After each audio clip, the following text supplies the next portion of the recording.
आपसे जो तस्करा करता चला आ रहा हूँ, 2 वीलॉग्स में मैंने इस बात की कि पाकिस्तान में एक बारीक वारदात चल रही है और आजकल एक बड़ी खामोशी से कार्रवाई डाली जा रही है। ये कार्रवाई उस वक्त डाली जा रही है जब पाकिस्तान में एक बदतरीन बजट पेश किया गया है और ये बजट IMF का बजट है। यानी ये पहली मरतबा पाकिस्तान में ऐसा हो रहा है कि हुकूमत खुद ये कहने पर मजबूर है और हुकूमत खुद से ये बात कहती है कि वाकई में IMF से अप्रूवल लेने के बाद बजट को मंजूर किया गया है और इस हवाले से खबरें भी छपती रहती हैं। यानी हुकूमत इजाज़त लेती है IMF से कि हम ये कर लें या वो कर लें और IMF जैसे जैसे अहकामात देती है उसके मुताबिक ये काम करते हैं। बल्कि हुकूमत ने IMF को बहुत सारे इदारों में और बहुत सारी चीज़ों में एक्सेस दे दी है। ये पाकिस्तान की तारीख में पहले कभी नहीं हुआ था, लेकिन बड़ी ढिठाई से हुकूमत ना सिर्फ इन सारी बातों को तस्लीम करती है बल्कि वो ये कहते हैं ये वो पाकिस्तान के मफाद में कर रहे हैं। इससे पहले यही हुकूमत जो है वो इसी तरह के एलिगेशंस माजी की हुकूमत के ऊपर लगाती रही है, जबकि उस हुकूमत ने ये इकदाम नहीं किए थे। पहले जो है वो महंगाई भी ऐसे नहीं थी, हालात भी ऐसे नहीं थे। अच्छा, बहरहाल वो बारीक वारदात है, उसकी तरफ आ जाते हैं। पाकिस्तानी हुकूमत और एस्टेब्लिशमेंट ये जिस बारीक वारदात पे काम कर रहे हैं वो बारीक वारदात कुछ ऐसे है कि जो कुछ 2018 में हुआ वही 2024 में हुआ। यानी बार बार यही कहा जाता है और ये बाकायदा कहलाया जा रहा है। मुख्तलिफ किस्म के टाउट्स को मैदान में लाया जा रहा है, मुख्तलिफ शोबों से ताल्लुक़ रखने वाले लोगों को मैदान में लाया जा रहा है। डेलिबरेटली उनसे कहा जा रहा है कि जनाब इमरान खान ने भी तो यही किया था, तो यही तो इन्होंने भी किया है। तो ये सबको एक जैसा साबित करना चाहते हैं। देखिए, इमरान खान को नीचे नहीं गिरा सके ना, या नवाज शरीफ को ऊपर नहीं उठा सके, तो वो कोशिश कर रहे हैं कि दोनों को एक बराबर करने के कुछ इम्कानात पैदा किए जाएँ और इसके लिए नए से नए टाउट्स को मैदान में उतारा जा रहा है कि जनाब 2018 में भी तो यही हुआ था, वो भी तो इलेक्शन ऐसे ही था। तो पाकिस्तानियों की मेमोरी क्या कमज़ोर है या पाकिस्तानियों को ऐसे बेवकूफ़ बनाया जा सकता है? मैं कुछ फैक्ट्स आपके सामने रख देता हूं कि 2024 में ऐसा क्या कुछ हुआ जिसका आप 2018 में अंदाज़ा भी नहीं लगा सकते थे, या 2018 में आप उसके बारे में सोच भी नहीं सकते थे जो कुछ 2024 में हुआ। 2018 का इलेक्शन एक ऐसा इलेक्शन था जैसे इलेक्शन पाकिस्तान में होते हैं। एस्टेब्लिशमेंट 19-20 करती रहती है हर इलेक्शन के अंदर, जहां उनका दाव लगाता है वो थोड़ा बहुत कार्रवाई डाल देते हैं। लेकिन 2024 का पूरा इलेक्शन जैसे डिजाइन किया गया, जैसे लड़वाया गया, जैसे उसके नताइज बनाए गए, ये पाकिस्तान की तारीख में इससे पहले कभी ऐसा इलेक्शन, ऐसा घटिया इलेक्शन हुआ ही नहीं।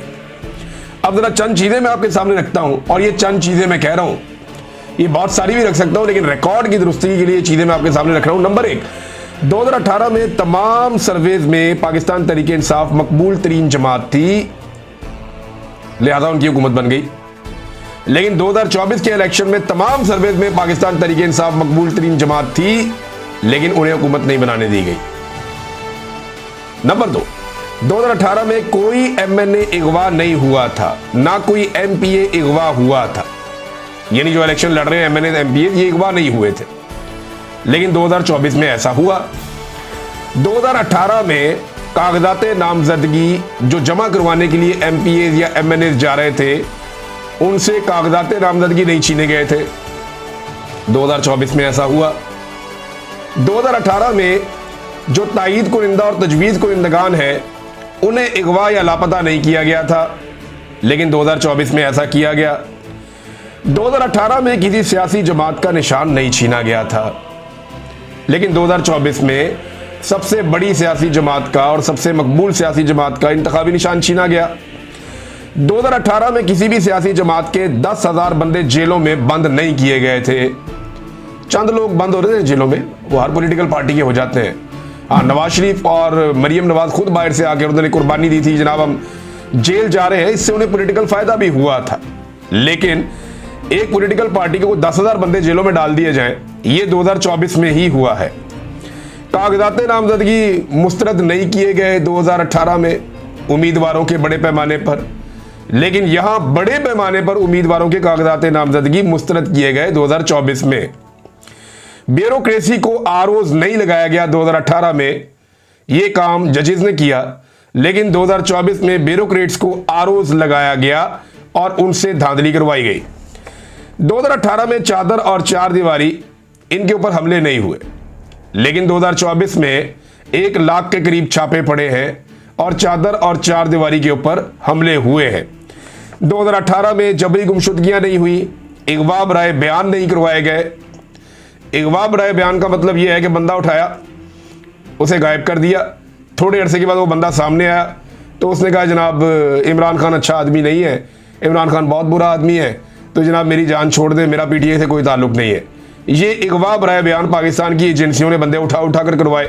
ये 2024 में हुआ, 2023 में हुआ, ये 2018 में नहीं हुआ। 2018 में जो पार्टी ज़ेरे अताब थी, यानी उस वक्त पीएमएलएन के बारे में लोग कहते थे ना कि ज़ेरे अताब है, इनके लीडर को बिल्कुल गायब नहीं किया गया, ना ही उसकी आवाज़ बंद की गई।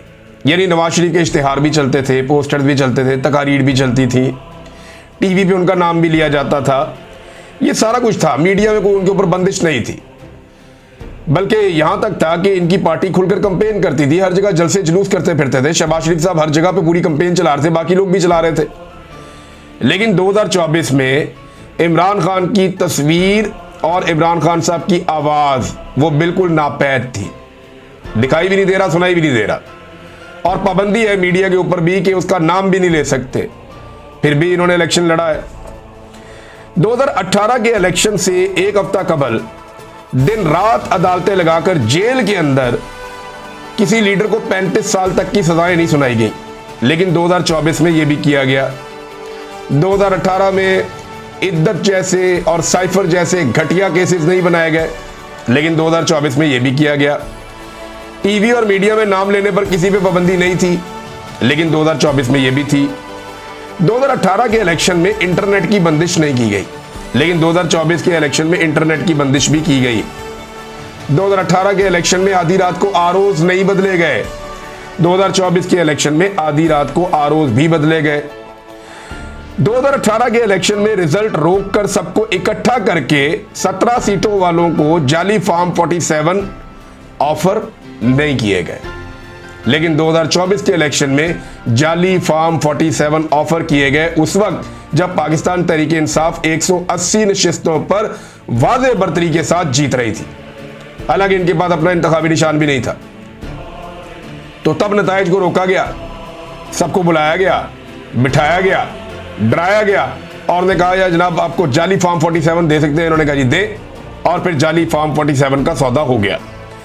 पाकिस्तान के हर इलेक्शन में एस्टेब्लिशमेंट 19-20 करती है, लेकिन ये जो इलेक्शन है ऐसा पिछले 50 साल में कोई इतना गंद नहीं मारा गया किसी इलेक्शन में जितना गंद इस इलेक्शन में मारा गया। 2018 के इलेक्शन में जो नतीजा आ गया वो आ गया, लेकिन 2024 के इलेक्शन के बाद भी कई दिन तक नताइज बदले जाते रहे। जो सीटें पाकिस्तान तहरीक इंसाफ के आज़ाद उम्मीदवार जीते हुए थे वो बाद में रिकाउंटिंग कर करके पीएमएलएन को दी जाती रही, और ऐसा कई जगह पे किया गया। ये 2024 में हुआ है। 2018 के इलेक्शन के बाद कवानीन तब्दील नहीं किए गए, ट्रिब्यूनल तब्दील नहीं किए गए, लेकिन 2024 में धांधली को छुपाने के लिए ये सब कुछ किया गया। रिटायर्ड जजों को लगा दिया गया जनाब ये ट्रिब्यूनल्स हैं और ये सुनेंगे धांधली के मामला। तो ये सब कुछ किया गया 2024 के इलेक्शन में। हत्ता के आइन भी तब्दील कर दिया गया 2024 के इलेक्शन को बचाने के लिए। अदलिया का स्ट्रक्चर भी तबाह कर दिया गया। और एक बड़ी इंपॉर्टेंट चीज कि लेवल प्लेइंग फील्ड थी 2018 में, यानी नवाज शरीफ और मरियम नवाज जेल में थे, इसका फायदा तो पीएमएलएन को हो रहा था, और अगर वो जेल में ना भी होते तो भी पीएमएलएन